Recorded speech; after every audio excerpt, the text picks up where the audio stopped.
Come in, Southern California. This is Radio Free Los Angeles. Do you copy? Repeat, do you copy?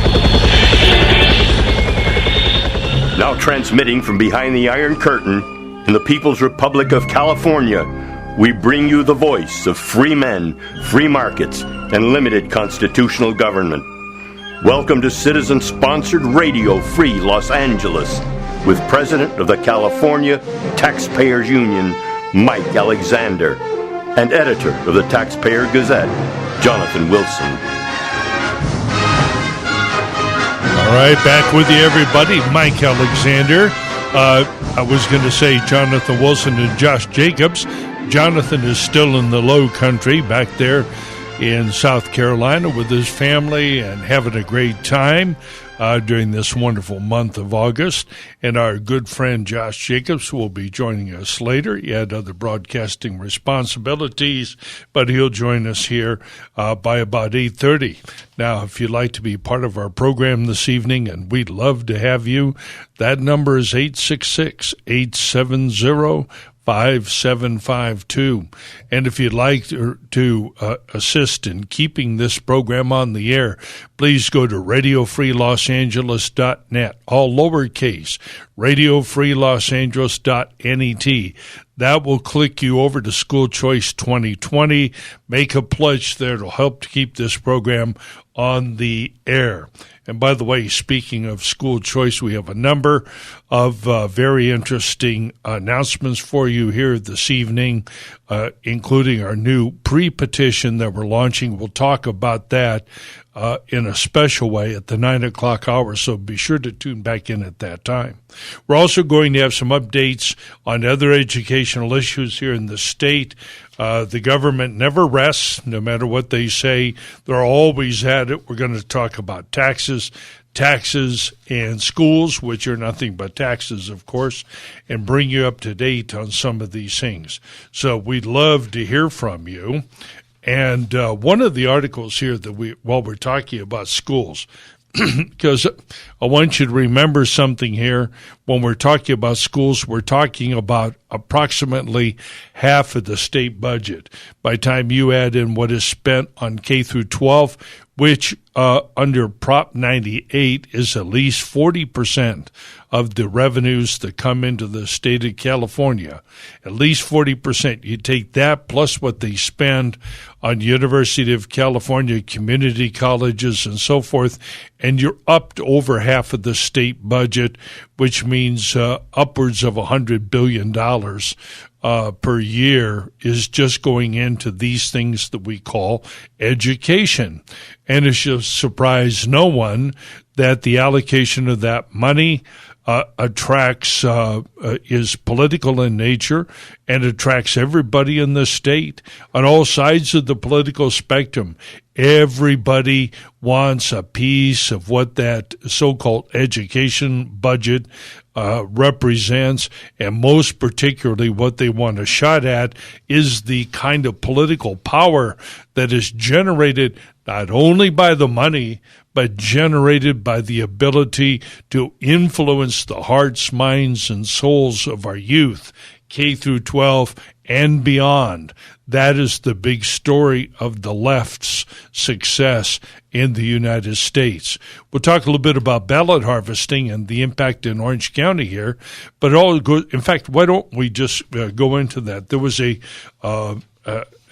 disturbing article, which is probably not too new to most of you in this audience, but as a result of ballot harvesting, the manner in which persons are registered on the day of elections or shortly before in order to defeat opposing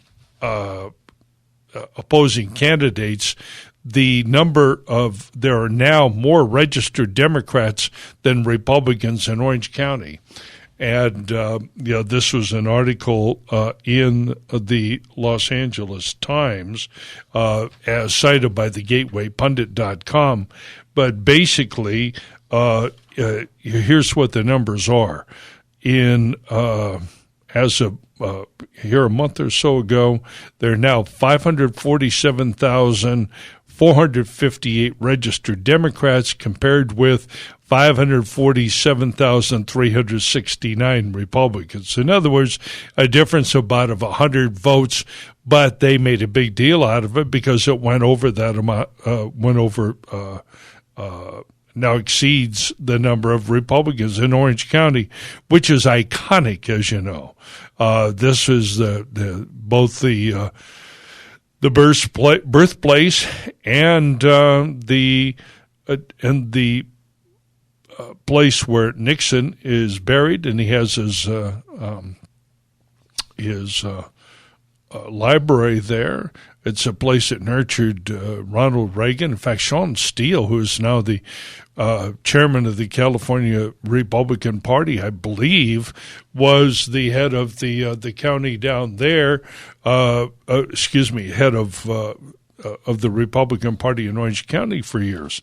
Now, there are a number of explanations, including the fact that an increasing number of voters that would otherwise be found on the conservative side are now registering as declined estates or no party preference, NPP. A lot of them are doing that to hide from robocalls, hide from junk mail, and a bunch of other things. So then, of course, in Orange County, it's experiencing a lot of outflow from the county as a result of this ballot harvesting and other demographic shifts in in Orange County. We had three Republicans who were running ahead on election night at the close when the polls closed, only to lose their seats over the next 2 days, and that included Dana Rohrabacher and Young Kim, and there was one other who was out there. But it doesn't make a lot of difference. We all know what has happened. It was Mimi Walters was the other one. But in any event, the California Republican Party has failed to cope with this reality, and as long as they fail to do it, they're going to have problems. And this is especially the case as we look at redistricting, which can and will come up, as it does every 10 years, in 2020. I submit to you that what we have to do is school choice. We have to get educational and freedom and true freedom of speech and freedom of association back into the education of our children. This will lead to more competitive elections, more open and competitive thoughts in our society, and ultimately a better, more competitive and open society. We have somebody that wants to join us here. It's Mike from El Segundo. I know you, Mike. How are you this evening? You'd like to weigh in on one of the topics of the week. Yes, thank you, Mike. I want to talk about the elections, and I want to talk about why the Democrat Party and politicians and their comrades in the mainstream news media, the fake news media, are pushing so hard for gun control now. There's a whole bunch of reasons for that. I'd like to discuss several of them. The first reason is they're trying to manipulate our great president, Donald Trump, into a read my lips moment. He didn't say this exactly, but in fact he said it's read my lips, no new gun control. Yes. Just as George Bush's father, Bush 41, had campaigned on read my lips, no new taxes. And then, as you know, the Democrats in Congress, they kind of bushwhacked him, or they entrapped him. They got him to agree to violate his sacred campaign promise to raise taxes if they agreed to cut spending. And then, of course, the Democrats reneged on their promise, as they always do, and they did not cut the spending after they could sign the legislation to raise taxes. Right. So just like they did not end illegal immigration following the Simpson-Mazzoli deal with Reagan back in the 80s. Exactly, and Ronald Reagan realized that the Democrats had bushwhacked him too. So yes. Exactly. So this is also the number one reason. Mike, let me ask you this. Mike, there's been a lot. When one of these things happen, Democrats start screaming, the press starts screaming, and for the next month, 2 or 50, we talk about the latest left-wing Democrat and Rhino Republican proposal for gun control. Can you tell me what it is besides the out-and-out abolition of weapons? What is it that they're proposing this time around? A bigger, better background check? Is that it? Well, yeah, remember, universal background checks and what they call red flag laws, which are Yes. basically you're presumed guilty until proven innocent. Someone, a wife or husband getting divorced with, or even gang members who want to victimize you, put in a report and claim that you threaten them, you're acting violently, and that you have guns and they should come to your house and take them away. Mm-hmm. And now the way they write the law may say initially that it has to be a family member or an employer or someone that has a direct relationship with you, but the way it will probably actually be implemented or rewritten over time would be that almost anyone, a political opponent, can put in a false complaint against you. Right. After in the late 1980s, early 90s... Well, here, let's be specific. Mike, back up. So Okay. we've just moved past this without defining it. I want to be careful to do so. Let me define it. So for we you. have Okay, we have red flag laws, which purport to be different from regular background checks, and they're designed to somehow, some way, give a real-time warning to some government entity, which would then be able to take undefined action, which would include, I take it, seizing the target's weapons. Is that about right? Well, it's specifically for guns. In other words, let's suppose someone is dangerous, very dangerous, and there are some people like that, and you know that in advance. That's Yes. happened in a number of these mass murders using firearms. But remember, the worst mass murders do not even use firearms. They use gasoline and matchsticks. They use explosives and even box cutters and hijacked aircraft. And airplanes, right? So if someone is not safe to be loose on the streets, if they're suicidal and homicidal, where they may murder a lot of people, or not even suicide, they're just out to murder a lot of people. Right. It's ridiculous to say, let's take their guns away. You've got to take them off the streets, and we already have a law to do that. It's the Welfare and Institutions Code, Section 5150, where they could be put Right. under a 72-hour hold for Right. psychiatric observation. We already have laws to do that. Right. If they So that's here in California, if they actually represent a credible risk of harm to themselves or others. That's correct. So Right. the point is that Democrats... That's the way you know, Lanterman-Petrus Act.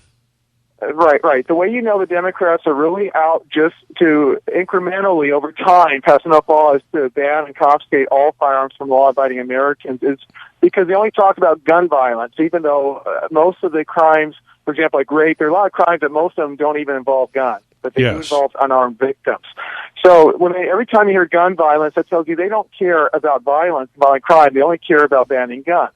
Right. The other thing that they're doing is the laws they're writing now do not protect people from someone who is violent and may firebomb a nightclub, such as the Happy Land Social Club in New York City in the Bronx, where a guy used $1 worth of gasoline, 2 matchsticks, and Right. very quickly murdered 87 people Sure. in a few minutes. So taking his guns away, if he had Well, it, he well, would to be do clear, absolutely nothing. Yeah, to be clear, a law ought not to be rejected if it is otherwise reasonable. It ought not to be rejected because it doesn't solve all harms. It purports to solve some harms, and that is the ability to get at someone who knows something. Or excuse me, to get at Mike. I thoroughly agree with you, Mike. I think what we know here. I think it was the kid in Ohio or Texas. Didn't make any difference, but his mother actually called. And I don't think they did anything. I don't even think they did a field contact. So once again, we have this illusion of governmental efficiency that it can actually manage these complaints and deal with them. And then we have that other gal. Remember, it was back in New Jersey or whatever, you had this liberal mother, a very liberal mother, who had bought 1 or 2 or 3 weapons herself, which were then made available to her nutcase son. And her Sandy Hook. Sandy Hook, yeah. Yeah, this whole thing. Connecticut. Yeah. And What we're here's the dealing point, with is Democrat left-wing liberal lies. We have weak politicians who feel that they have to do something. And I submit to you that there's nothing that can be done, and these red flag laws won't do us any more good than anything else has been done. And the major problem that we have is a coarsening of our entire culture and a cheapening of life, represented first and foremost by the incredible number of abortions that we have in this country and increasing euthanasia. Planned Parenthood kills 1 million babies every 3 years based on their own annual reports that I looked up. Yes, right. Now, I want to correct you on something, though. Yes. I want to correct you on something. This is not the Democrats just saying, we have to do something and really believing that. No, they have an agenda that goes I don't think they a long time. No. To at least when HCI, Handgun Control Incorporated, was founded. So that was at least 1976, maybe even earlier. And their agenda is to actually disarm the American people, because you have to disarm them before you can have a total dictatorship. That's correct. It's an incremental process where they know they cannot do it through one law, so they're coming at all angles. They came up with the idea of banning handguns through Saturday Night Special laws, they called them, and the news media lied about them. They say they're banning cheap handguns. Well, guess what? Poor people have a right and a need to self-defense. When they're law-abiding, nonviolent, they absolutely have that right. And then they even banned big, expensive guns by mislabeling them on purpose as Mike, Saturday Night Special. Mike, this so-called gun control, which is, everybody always says it's true. It's not about controlling guns; it's about controlling people. And right. And there's no debate in the public space that better illustrates the nature of the left, their insincerity, and their willingness to lie about anything, indeed to lie about everything as often as they can, and as egregiously as they feel necessary to achieve their gains. And right. they practice this, whether it's in tax policy or land use planning, or regulations of any kind, or the environment. For example, there was never a greater lie than global warming and rising seas. All you have to do is look at these articles that come out. They repeat the same lies all the time. They consciously repeat these falsehoods. It is in the nature of the left. Yeah. They do that on gun control also, and this goes back to 1989 when they started misrepresenting traditional semi-automatic firearms that fired one bullet for each pull of the trigger as machine guns, because some of them were civilian models of the military machine gun version, but they function like ordinary firearms dating back to 1896. Semi-automatic firearms have been widely commercially available for civilians since 1896, and we did not have all these crime problems back then. They're trying to ban everything. And by the way, once they ban semi-auto firearms, they'll come back for shotguns saying, well, look, it shoots multiple projectiles with a single pull of the trigger. We really have to ban those. They want to ban everything, and they'll even ban single-shot firearms. That's correct. Back in California, they did ban a single-shot firearm. They mislabeled it as an assault weapon, included it with their ban on assault weapons. Sure. Yeah, so every weapon is an assault weapon, from a baseball bat to a sharpened spoon, a screwdriver, a pencil, and yes, any weapon that fires a projectile, called a gun or a shotgun or a rifle. You know, right. Another thing they're doing, they're saying they have to ban weapons of war. In fact, the New York Post recently had a big front page spread pressuring or telling our President Donald Trump to ban these weapons of war. Well, guess what? Propaganda is a weapon of war. Also, handguns, flintlock rifles and pistols. Right. Well, in which case we should demand that the left disarm. Let's also go to, I'd like to Ohio. I saw this one picture of that kid headed into the Walmart. I thought he had a shotgun. I thought he had a weapon that was not banned, but it doesn't make any difference. They just start talking, start yelling, start lying, and Republicans and conservatives start talking and going along with the program. And it's the same thing, the same sad song that we hear with schools misrepresented as education. this ongoing need. These things are merely asserted and then repeated by every politician. And so what we're inviting... Propaganda. It's propaganda, and it's not just limited.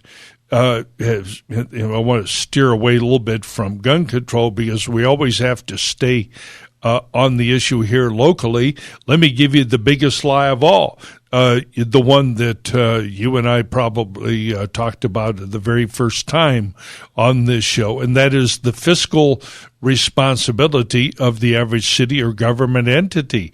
These entities are broke. They That's continue right. to spend money, and they lie about it. They do lie, and they don't even report regularly the unfunded pension liability as they should report, because that is totally huge.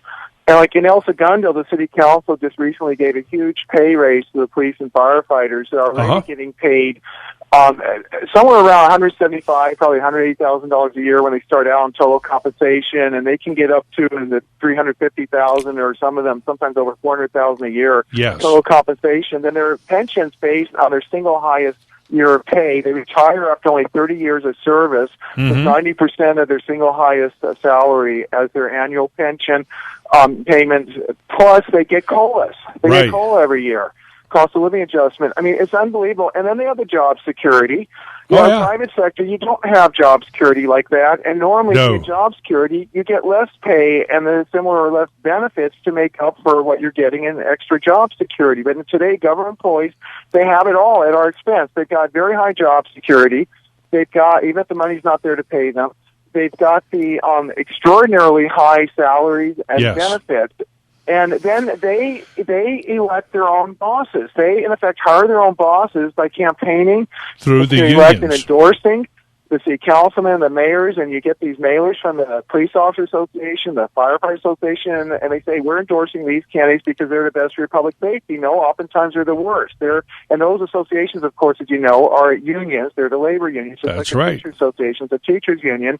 So those endorsements are really endorsing the people who will give them the biggest pay raises and pension increases, and then raise our tax and fees on residents and businesses to pay, in effect, what's like bribery. It's laundering tax money into campaign money. That's correct. And the astonishing thing is that when we go into these cities, as we have in the past on attempts to repeal the utility users tax, there's maybe around 20% of those who vote, and that's with the low turnout. So if you're lucky in one of those local elections, you might get a 25 or 30% voter turnout. And of that number, only about 20% ever read our data and are as shocked and as appalled as we are, then vote against the scheme. The other 60, 70, 80% of the population in that city completely ignore it, accept the data feed from the unions about how they're all going to be okay, and just think of their cities as some kind of a homeowners association. And in fact, it's a very Okay, in El Segundo, we used to have, I need to maybe revive it again, we used to have a very active, what we call the Residents Association, so it included both homeowners and residents who were not homeowners. Yes. And we would get very active on things like where we'd have city council members that would do spot zoning and allow the high-density development close to R1 zones or R2 zones that were really inappropriate, because then they would get campaign contributions from the developers and they trash our community and they do damage. They cannot really reverse. There's problems. They'd allow commercial projects, they'll strip shopping centers come in with totally inadequate parking, then people be parking up and down in front of the homes on the side streets. So we all need, I would say, either homeowners or maybe preferably a residents association to protect quality of life.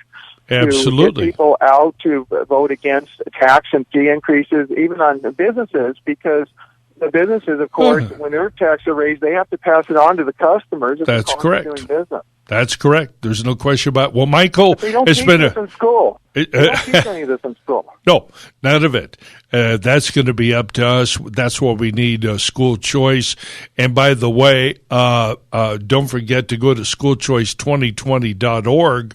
And what we have there now, I'll be discussing at the 9 o'clock hour, is our petition. It's not the regular initiative petition, but it's a petition where we're asking people to sign it and indicate their support for the key elements there. So please go there, Michael, and sign up and become one of our supporters, both of the concept and of the financial. Thanks for calling. That music that you hear means that we're at the end of our first half hour. This is Mike Alexander. This is Radio Free Los Angeles. If you'd like to call and be part of the program, that's 866-870-5752. Back with you after the break.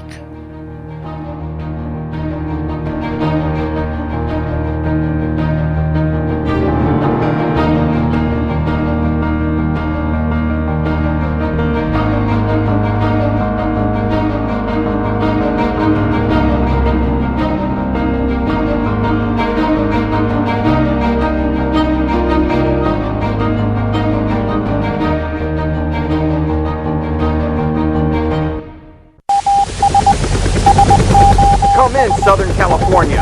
This is Radio Free Los Angeles. Do you copy? Repeat, do you copy? Now transmitting from behind the Iron Curtain in the People's Republic of California, we bring you the voice of free men, free markets, and limited constitutional government. Welcome to citizen-sponsored Radio Free Los Angeles with President of the California Taxpayers Union, Mike Alexander, and editor of the Taxpayer Gazette, Jonathan Wilson. And we are back with you live, coming to you from the studios of KRLA 870, right here in beautiful downtown Glendale. The telephone number here is 866-870-5752. And I had a refugee, long-haired refugee, walk into the studio. Welcome this evening, Josh. Thanks, Mike. All right. God, isn't it a gorgeous evening out? Oh, it is. Wow. This is when I experience one of these evenings, I always enjoy coming to the studio and sharing this time with you, but I'll have to say that sometimes it's hard to leave that patio where I am with just such beautiful, gorgeous weather that we have. But in any event, it's a great state, and it's worth saving. And, I was thinking back to earlier part of the program when I was talking about the fact that there are now slightly more Democrats registered in Orange County than Republicans. Of course, there's this tremendous growth of the registration of no party preferences, no PP. Oh, yeah. And then Sean Steele also cites the number of people who are leaving the state as an explanation. I don't know how accurate that is, Sean, but I'll tell you this. Can you imagine what would happen here in California if we were to pass school choice? And if here in California someone would look, many of those same people who are leaving Orange County now because of their disgust with big government, suppose that they were to look at it and say, well, gosh, I may have a high marginal tax rate of 13% in the state if I earn a certain amount of money. But on the other hand, I now have available to me private schooling. What kind of a difference would that make in the net emigration from California?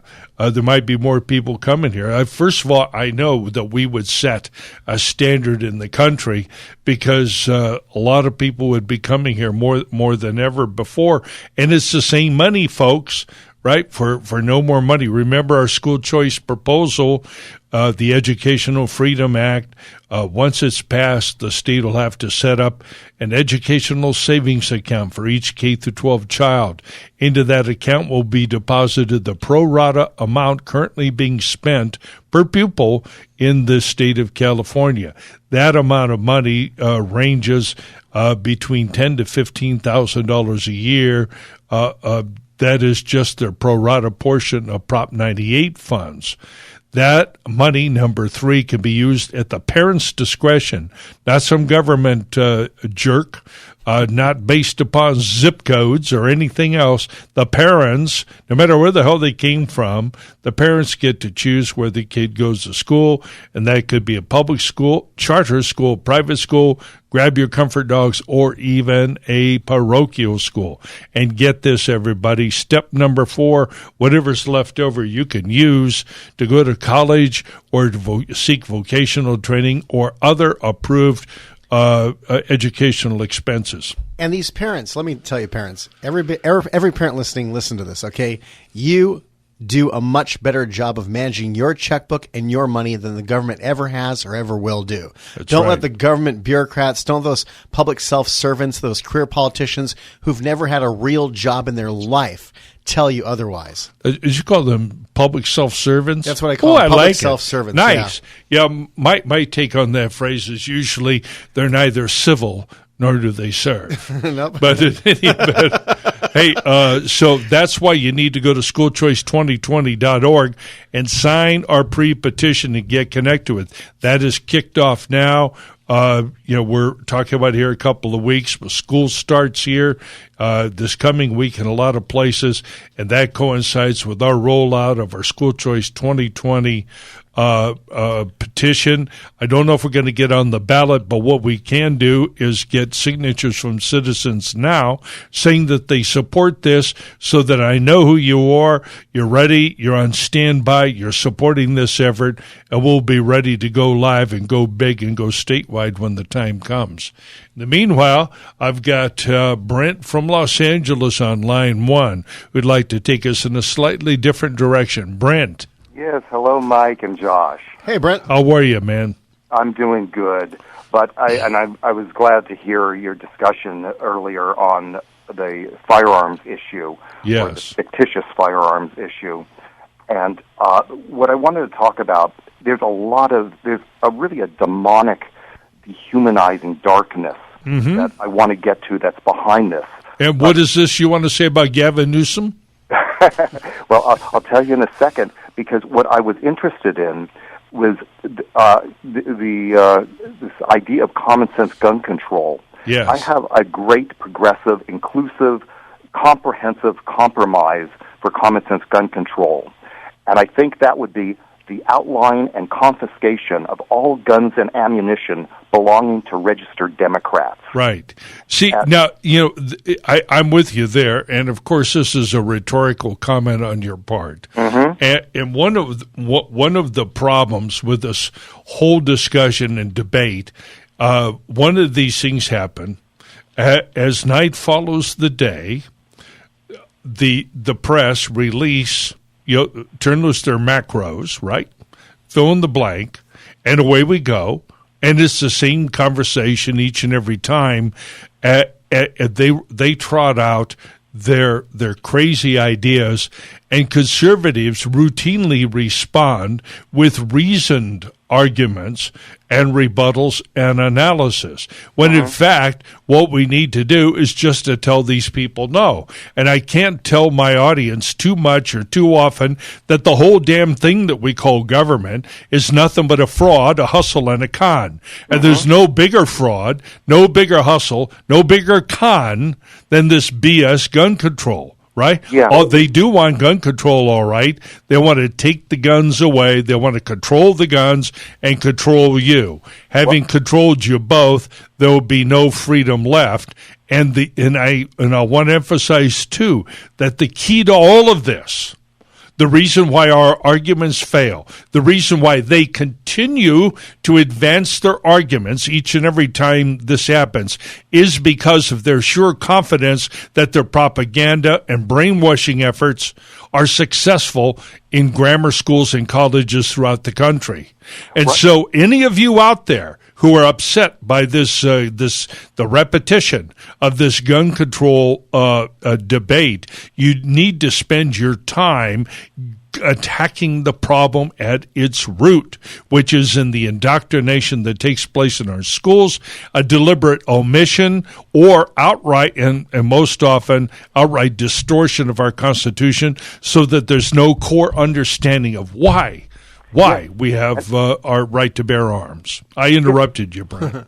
No, but I mean, I just wanted to add on to it because there's so many dimensions here. But one that I think isn't being discussed is, first of all, this has nothing at all to do with firearms and has everything to do with fascism. And it's just another facade and it's just another face that, is there in this hydra of the left. It's a multi-headed monster. It's the same monster, but it presents itself with different faces. That's right. And three things happened this past week in the news, which really got me thinking. And the first was this presentation of Hollywood coming out with a movie called The Hunt, where liberals will hunt Republicans. Where I know that's a funny story. Well, put these together. This is really dark and demonic because first, and then the progressive fatwas of the Democrats on the doxing by Congressman Castro and the follow-up by Congressman Tlaib and Adam Schiff comparing Republicans and Trump supporters to ISIS. And then the coup de grace was the machete murders in Orange County, where 4 people were murdered by machete. Yes. And this made me think, it took me right back to 1994, to the Rwandan genocide, where the Hutus mass murdered Tutsis with machetes and clubs. Yes. With the exact amount isn't known. But the whole situation in Rwanda was, there was a setup where for years they were... Yeah, once again, Brent, I want... This reminds me of another common argument that we have with the left, and that's this allegation of racism.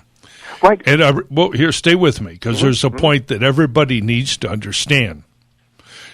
Once again, you've done a wonderful job of articulating and setting forth a rational, compelling argument against gun control. And you're wasting your time, my friend. You've taken the bait.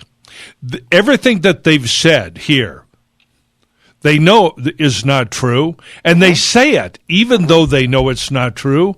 They say it because of the political effect that they get. Right. And it's the same way with racism. When they call you and me a racist, they not only know that it's not true, they say it because it's not true. They say it because it's politically profitable. And we need to shift our rhetoric away from that and on. And I think you're veering in the correct direction of characterizing it for what it is, which is fascism, collectivist, a highly, highly toxic form of public discourse. But I would also point out when they call me whatever they call us here. What are we now? ISIS? Racist, are we ISIS and loafers? or something like that. This represents privileged. This represents the rhetorical exhaustion of the left, and this is a good time for us to attack it at its root, because the leftism is exhausted. It is unable to articulate any coherent argument against capitalism and Trumpism, and Trump isn't particularly retro here. He's just running a halfway decent government and hasn't done a whole hell of a lot to trim it back. And look at the pressure that they're under. So, what we have to do is to drive for our freedoms and open up a new front. Do not defend on gun control. Do not defend on racism. Do not defend on any of this crap. Go on offense. Go get your kids. Go get your money. Take your society back. That's the way to go at these people, and that's why you go to schoolchoice2020.org, sign up, give me some love there. I'm serious here. There's a reason why I'm doing this. This isn't just my pet freaking hobby. I do this because it is not just an important thing to do. It is not the most important thing that we can do. It is the only thing that we should be doing, is getting back the hearts, minds, and souls of our children. Because we cannot begin to take back our society. We can't take back our guns unless we first take back our children and their hearts and minds and souls. And really, ultimately, what we're trying to take back is our fundamental morality and freedom and liberty, because they're Yes. attempting to dehumanize us. Every Yes. one of these false fronts of racism or guns or feminism or all the phobias they keep inventing is all a way to dehumanize us, and that's what reminded me in Rwanda, how this mass murder could not have been taken place if the Hutus hadn't systematically dehumanized the Tutsis to a point where they were seen as insects. That's and were correct. easily murdered. That's right. And they're gradually dehumanizing us, and they're trying to stir up, and have succeeded in stirring up, a tremendous amount of resentment against illegal aliens. They're trying to foment that kind of violence between those of us who advocate for the rule of law. They profit when we become violent, any of us. We don't have to go that route. All we have to do is enforce our laws, and we must, and of course, those of us who are conservative here, I want you to pay close attention to what we're doing. We are standing up for the stranger, for the alien, for that kid that showed up here naturally, unnaturally, legally or illegally. We're the ones, we conservatives, a whole bunch of us white folks and everybody else, we're the ones that are standing up, and we're saying that this situation is unacceptable. That it is unacceptable that any child of any color, of any race, of any whatever is wrong with him or right with him or wherever the hell he came from, it is wrong not to educate that child. And if he's going to be here, we need to equip him to participate fully in our economy and to participate fully in our democracy. And that begins with an explanation of what our society is, what our Constitution is all about, what America is all about, and how all of us need to work together to achieve that future. We're the only ones doing it. Mm-hmm. We're the only ones do it. By the way, somebody took the bait. I just got a notification. Liz, I don't know where you live, but Liz, I want to thank you. I do have her last name. I won't use it. But one of our listeners named Liz did call in and got registered at schoolchoice2020.org and signed that petition. Thank you very much out there. I hope about 5,000 or 10,000 others of you out there get busy and do that, so we can tell the brain dead, lead-assed Republicans in this state that we got a program that can turn this state around. And this will also furnish the basis for having a dialogue with our fellow citizens who happen to be registered Democrats. We can agree with them on this issue. We can agree with them on what this future ought to be for their children. And now these kids don't have to register Republican at age 5. They don't have to do anything. They just need to be here and learn. They'll figure out the rest of the stuff on their own. That's the way it's always been in America. We need to get back to it. Let them figure out for themselves. They can. Don't make the teachers basically try to indoctrinate them one way or the other. That's right. Let kids think. No. Give them the reason why they believe it, not just how to think, not just what to think. That's right. Not what to think. And speaking of which, I've got a little gruesome teacher news here, courtesy of Larry Sand, who is a good friend of ours and a leading advocate of school choice here. He had a little blurb in California Political Review, I think it was. Let's see, California Political Review. Yeah, Steve Frank's publication. Mm-hmm. So he had one up there, and he was talking about how some of these so-called teachers were spending their summer, and a whole bunch of these. Man, it must have smelled on that bus. But it's a Tax the Rich bus tour, right? Yeah, they don't wear deodorant, Yeah. right? The leftists. So these were all members of the American Federation of Teachers, joined up with a motley assemblage of left-wing organizations over the summer on what was billed as a Tax the Rich bus tour. The road show, which lasted 35 days. Can you imagine being with them 35 days?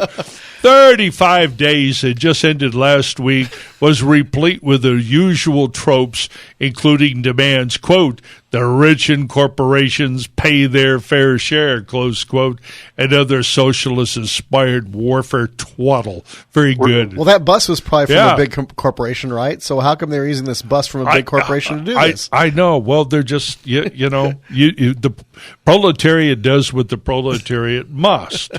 These guys are jonesing. And meanwhile, the people are making up these lies here, which includes the heads of these unions. They like to make really good money too, and they lie about it. One of them here is the AFT, the American Federation of Teachers. President Randy Weingarten, Randy R-A-N-D-I, female type, Randy Weingarten, a long-time class warrior, strongly supported the Tax the Rich bus tour. But Weingarten talks one way and lives another. In reality, she is a card-carrying member of the dreaded 1% class. Her union's latest tax filing shows that she earned over $500,000 in total compensation. She's a government grifter. Yeah, she is, man, a nominee, union grifter. She's in the 1%. And as it turned out, she moved out. So those are the kinds of things that we're looking at, Brent. And for this trip, were they Yeah. all staying at 5-star hotels and eating at Ruth Chris on the trip? Oh, no, that crew, they eat at the Golden Corral. Another corporation. I mean, all these corporations. Can you imagine, seeing that group there? And they're notoriously low tippers. Man, I'm telling you, you wouldn't want them. Hey, Brent, thanks for checking in. We'll talk to you next week, my friend. Thank you. See you, Brent. And I've got a few minutes going. I would be remiss if I didn't take Linda's call. Linda from Burbank, how are you this evening? Okay. Before I go into what I want to say about Trump's, wanting background checks, I first want to know which came first 10 years ago: the shooting at the North Valley Jewish Community Center, or former Governor Gray Davis signing his gun control law into effect that would for background checks. Yeah, well, which one came first? Davis had just taken office that year, I remember, because it was in 1999. Davis took office in January 99. This took place, I think, in June of 99. So I don't know if it did before or after, but it would have been a narrow window to happen before the shooting happened. Right. Well, we all look at these things, because we're decent people, because Americans are extraordinarily decent people. We examine ourselves and say, this was a terrible thing. Is there something that we could have done? But notice how selective we are. We take this set of deaths, and the number of people who die by guns. If we're going to be concerned about it, what is it that we should be most concerned about? We should be people. You were going to say Chicago. Chicago, yeah. The thing right. is that Chicago, it has it's one of the most gun-controlled cities in the country. Yeah. So you see, we don't. None of this is serious. It's all propaganda. And so the randomness of the violence and everybody in a certain place, gathered, a place that we all know and is all familiar to us in a way in which perhaps the ghetto or the streets of Chicago are not familiar to us. But we can all imagine being at a rock concert or being at the Walmart or whatever. It's not serious.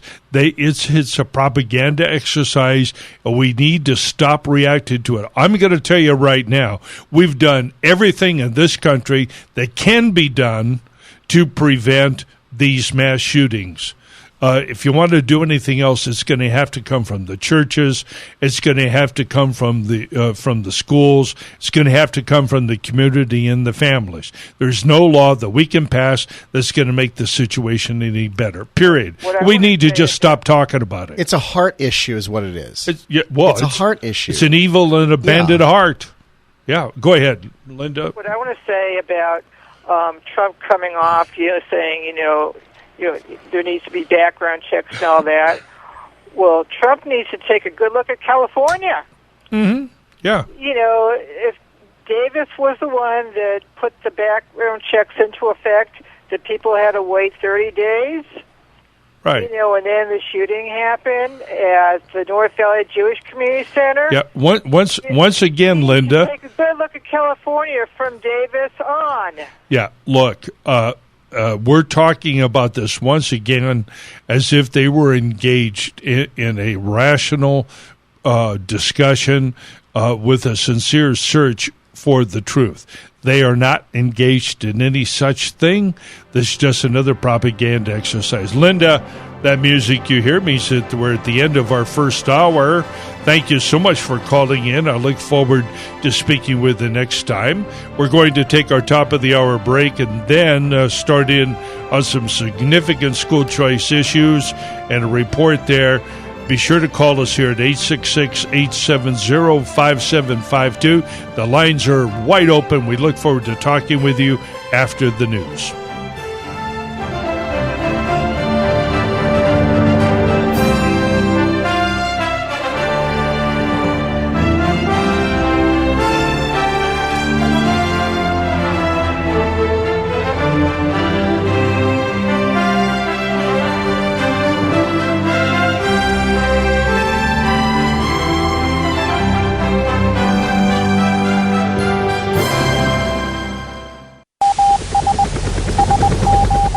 Southern California.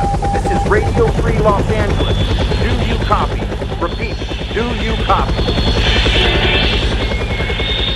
Now transmitting from behind the Iron Curtain in the People's Republic of California, we bring you the voice of free men, free markets, and limited constitutional government.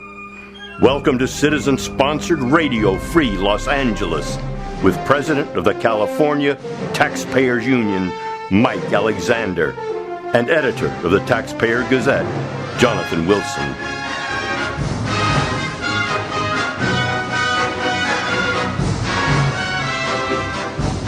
Hey, all right. I didn't even hear my SOS there.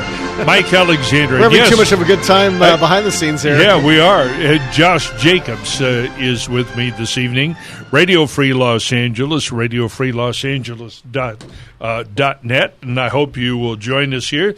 The lines are wide open at 866-870-5752, and I want to welcome another subscriber. I don't have her the city where she lives in, but Pamela, thank you for subscribing.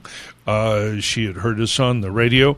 And remember, if you support school choice, the best and most sincere way to support school choice is, of course, by making a pledge. So go back there. Now, if you go to our website, schoolchoice2020.org, I'm going to have to move this petition to a more prominent place, a big old button there to sign the petition. But look under resources.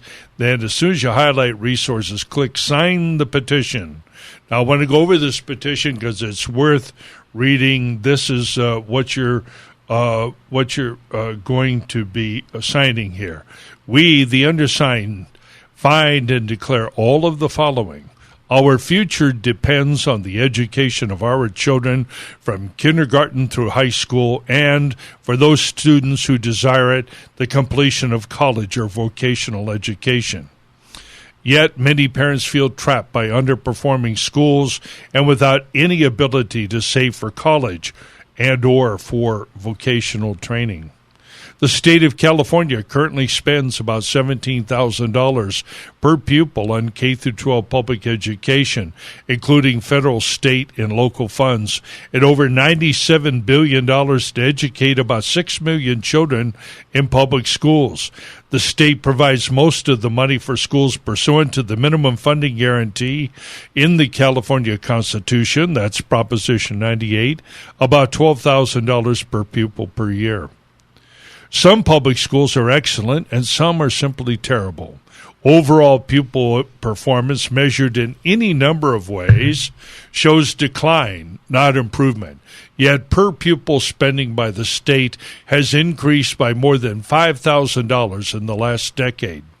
This fact proves that just more money is not the answer to our education problem. There are many nonprofit private schools and public charter schools that provide quality education to our children, usually at much lower cost per pupil than the state. Parents, not the government, should have the right to choose what educational opportunities are best for their children and to set aside any savings derived from that choice for their children's college or vocational education. For parents to have choice in their child's education, there must be a variety of educational options within their community, including but not limited to public, charter, private, parochial schools, and yes, homeschooling. When schools compete with one another for student enrollment and education dollars, the quality of education will improve and innovation will take place. Therefore, we hereby petition for the passage of school choice legislation in California to do all of the following. Create an educational savings account for each school-aged child in every district across the state and upon the requests of the child's parents. Fund the education savings account with the amount the state designates each year per pupil for K-12 public education under Prop 98, currently about $12,000 at no additional cost to taxpayers. Empower parents to use the funds in the educational savings account to enroll, pay tuition, and or other eligible education expenses for each child in any eligible school of their choice. And finally, allow any unused funds in the educational savings account at the end of the school year to be rolled over tax-free for future school years, and upon graduation from high school, allow any savings in the child's account to be used for college and or vocational education expenses, and right below is a place for your name. So get your name on there. Of course, my name's, I've been advocating, but I need to go on there this evening and sign up myself personally. Me too. And, yeah, be sure to do that because we now have the official rollout there. And I also want to thank Fran from Alhambra for signing up. She heard about it tonight, and she's ready to gather signatures. Thank you, All right, Fran. Good for you. This is what we need to do, and all of us need to drive our friends and associates to that. Here, I'm stealing Josh's thunder. Go ahead, Josh. Yeah, don't just tell a friend, tell all your friends, and make their friends tell their friends, and No, then have both their of friends tell their friends and their friends. You know, kind of like do this crescendo, if you will. Make That's it go right. viral. Because you know what? It's you that's making the difference. It's Yeah. you that has the power. Remember, the government is supposed to work for us. We don't work for them. But too many of them have convinced too many people that we work for them. You know what? We're their boss. That's right. We're their boss. And as we say, if you look at our website, our big motto, thanks Steve Smith, it's our children, our money, and our choice. And it's your children, your money, your choice. And for those of us, if you think that you no longer have children, you no longer have a say, well, that's not right, because remember, under the tax formula, here, you're going to almost half of your taxes are going to go for this thing called education. Half of the taxes while you have your kids in the school, and half of your taxes when you no longer have your kids in school. One way or the other, half of all the taxes you pay is going to go down for so-called schools and education. It might as well be for something productive. And if you think that we don't have problems in this state with indoctrination, you can see it in public schools, but you also see it even in private schools. There's a gal I know. Do you know Karen Sigemund? Have you ever heard of her? Sounds familiar. Yeah, she she's the president of the American Freedom Alliance, and she most recently hosted a conference on leftist radicalism. She's really a very nice lady. We got to get her on the show. But what I didn't realize here is that she apparently is a teacher at at one of the French schools here in Los Angeles, Le Lycée Français de Los Angeles, right? It's a French school, and their motto was, give us your child, and we'll give you back an American and a European. So she had made a very controversial statement, apparently, at a conference here on leftist radicalism.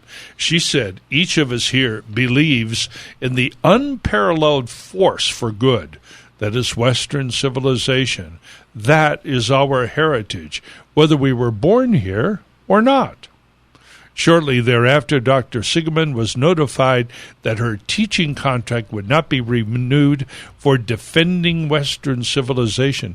So this shows you how even private schools are dominated by leftist rhetoric, and teachers like Karen Sigeman need to be able to work with others to form new schools and organizations, where this will not be the case. And bear in mind, a lot of those teachers, it's a private school, following the election of Donald Trump, stated boldly in the classroom, the election of Donald Trump feels like 9/11. Donald Trump is the worst thing to happen to the United States. I'm wearing "I'm with her" T-shirts and a bunch of other such nonsense. But even though hers just represented another point of view, they decided to bounce her out. So much for being all-inclusive, like they claim to be. If you're really all-inclusive, you're going to be including every single viewpoint, not just the ones that you like. I mean, and on top of it, she had gone there. She was an alumna. Now, this is a woman of a certain age. I won't guess Karen's age. I'll let her say what it is. But she's old enough to be a teacher for a while over there. And here she was tossed out of the school that she had attended, no less. So the slogan is, we'll make you both an American and a European. What was the slogan again? Yeah, you give us your child, and we give you back an American and a European. Well, now, you can agree or disagree with that approach, but obviously they don't agree with the American part if they fired her. No, they don't. They and in fact, it's not even clear what they believe in, if anything, except doctrinaire propaganda and leftism. I'm not sure that they believe the European part. And to be European is ultimately to be Christian. That's the whole idea. In fact, the very famous historian Christopher Dawson wrote about the Christian roots of Europe. Cardinal Ratzinger later on, Pope Benedict XVI, basically opined that the Christianity was Europe and Europe was Christianity in so many ways. A bit of an exaggeration. I'm not sure that's exactly what he would say. Yeah. But Christianity originated in the Middle East. But with the decline, the decline of Europe can be traced to the decline of the Judeo-Christian tradition in Europe as well. So we have this collapse into secularism in Europe as well as here. So traditionally, the whole idea that here in America we represent not only America but a very strong European tradition, intellectually and philosophically and culturally, is a true statement. And it's worth emphasizing, So, and this is true at the best of the liberal arts schools. But in any event, we've had.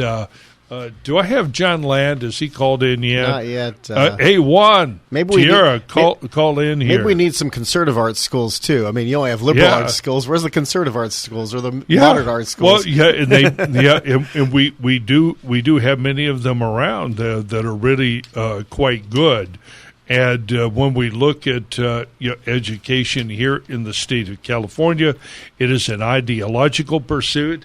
And that's where the strength of the left is. Now, we have Juan Tierras calling in here for our weekly Government Grifter of the Week award. However, he went to an event yesterday. Why don't you bring John on? Hello, Juan.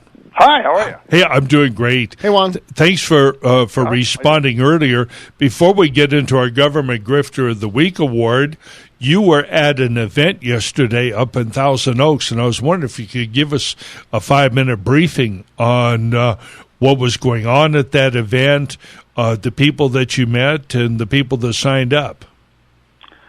Yes, actually, technically Newbury Park, but close enough. Yes. Thousand Oaks, once removed.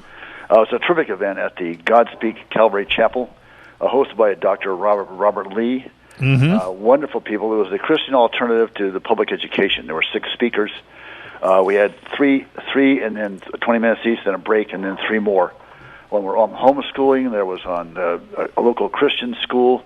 A man named Mike Dunn spoke about the intrusion of the state into the education system. He brought up 2 very salient points about how a person can ask an abortion and the parents don't have to be notified. This is state law. Lately, they have the gender identity issue with the fact that if a child talks to a school counselor and questions their sexuality, they're not sure about what they are, that too does not have to be relayed to the parent. Very disturbing stuff. Right. Now, I was there with School Choice 2020, obviously, and I was able to obtain about 50 signatures and email addresses, which we will make good use of in the future. Excellent. And, it was a terrific experience, wonderful people, committed Christians and or Tea Party, or obviously both. Right. In many cases. It was. I had a great time. And, sure. Met some terrific people. Okay. Back out there. Give me the profile out there. Were there a lot of parents there, grandparents, or big mix, absolutely. whatever? Both. A lot of both people very concerned about their child's education. People with grandparents and picture. A couple of people who had sons and daughters as teachers who felt under the gun from the state of California, and their left-wing agenda, obviously, which is taken over. So these are solid, good people in the public school system who feel coerced and under pressure from the educational establishment. At least 3 people who signed a petition said they had sons and daughters who were teachers. And were not happy about the constraints and the pressure they were under from the California Department of Education. Yeah, no surprise there. You got Sparkle Girl and the Sparkle. Unicorn. Yeah, hey, tell me about Sparkle. I've been seeing that now. Who is Sparkle? That's one of these characters in Sparkle Boy. It's a boy with a dress. Oh, jeez. And then they ran. And this stuff starts early, 3rd, 4th, 5th grade. Yeah. Then there's the famous Gender Unicorn. Yeah. It's kind of fill in the blank. That's another beauty. You can Google this stuff. It's all out there. It's all insane. Yeah. And I start laughing because it's so ridiculous. I can't imagine having been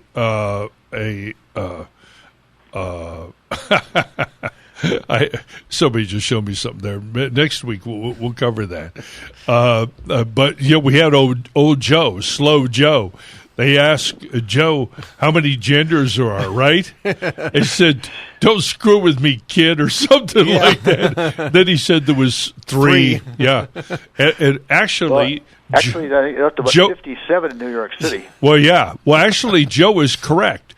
There are 3 genders and only 3 genders. But gender is a concept of grammar, not of science.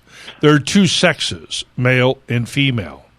There are some occasional problems here and there, people born with dual organs or something. But basically, hermaphrodites and whatnot. And there are only 2 sexes, male and female. Gender is a concept of grammar, and there are 3 genders, male, female, and neuter. He, she, it. Right? It's very simple. Joe just by accident, had to get one of the answers on the test right. So I'm here to stand up for fairness to old people. All right. Don't you love that guy with those sunglasses on? He looks like Bernie out of that movie, right? They keep parking him. I know, Weekend at Bernie's. They keep parking him up there on that stage and tell him, they say, can you repeat this number? He couldn't get the number right. And yet, this guy is still running ahead of everybody. Well, 10 years ago, said 3-letter word, jobs. I know. I love this guy. Hey, Government Grifter of the Week Award. And now, it's time for the weekly Government Grifter Award. And here he is, Le Mesure Juan Tierra. All right, what do you have for us this evening? Okay, tonight we're just going to have a little fun. It'll be kind of a little side trip here. Your intrepid researcher is following up on a story that you brought up, Mike, last week regarding the emerging scandal at LACERA. And to love these government acronyms. Los Angeles County Employees Retirement Association, LACERA. Mm-hmm. A recent audit by the supervisors determined that since 2015, the trustees have taken hundreds of trips abroad and in the United States at the cost of $1.3 million. Right. Now, these are trustees. These are not the portfolio managers who are going out and reviewing investee companies. There's two boards. There's a retirement board and a lot of interplay here. But, four each are appointed by the supervisors and 4 elected. And then there's the tax collector who's an ex officio member. Yes. Anyway, their trail budgets increased 40% since 2018, this audit showed. Last year, they spent 3 times more on travel than a carpool organization, the Teachers Union Pension Fund. Mm-hmm. As a result of the audit, the CEO was fired, and the county supervisors have authorized more audits. Mm-hmm. Now, the travel justification is usually this, ostensibly, and I quote, trustees are legally required to educate themselves on topics relevant to today's complex pension environment. Okay. And, quote, trustees also travel to connect with state and federal legislators and regulators to advocate on behalf of member interests. Okay. Yeah, but this is a California pension fund. Yeah, well, so why go out of state? Anyway, they do. Right. They could Some of these junkets were to foreign cities, including... they just take the bullet train. Hong Kong, Paris, and Abu Dhabi, capital of the Arab Emirates. Now, can't make this stuff up, folks. Yeah. Now, an obvious question is, why pay for trustees to travel overseas in the first place? Right. Now, since the newspaper stories I've found do not identify the trustees who went there, let's just have some fun and speculate as to why did they go to these 3 exotic world capitals. Mm-hmm. Nominee number 1, Hong Kong. Apparently studied the Chinese pension system. Paris, number 2. Yeah. Assess the socialistic French pension system. Yes. Abu Dhabi in the Middle East. Yeah, this one I want to know about. Emirates. Well, examine the Muslim pension system. What the heck that is? Yeah. And what's an imam to do? That's what retirement. Yeah. Okay. And where's my drum roll? All right, drum roll, maestro, please.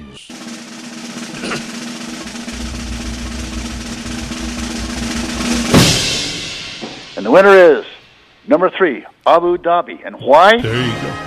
Not that travel to any other cities makes sense, but Abu Dhabi is the dumbest one of all. Yeah. It's incredible. However, I have a different theory, special theory. The real reason they travel so much is they have lots of money to spend. They think they get away with it. That's right. Because they can. That was the title of the book about the Clintons. Because they can. And that's what they do. Yeah, pension plans and whatnot is something I know a lot about, obviously. And pension, you can take the music down. Obviously, the trustees do have a duty to familiarize themselves with the things that affect them. Maybe some trips to Washington, mostly here in the state of California. Sure. I don't know why trustees are going out of state. Now, portfolio managers and people who are managing investments do need to do extensive due diligence sometimes on companies and projects that they're investing in. Those guys spend time on the road, and they need to before they invest money. But the trustees, I don't get it. Well, that other music that you're hearing means that this program which is so fast, has come to an end. I want to thank you all. John, thank you. Wantiana, as always, do appreciate it. We're going to see all of you next week. Don't forget to go to schoolchoice2020.org, sign up and click resources, look for that petition, sign it, get some friends to sign it, and we'll see you here next week. Have a good week.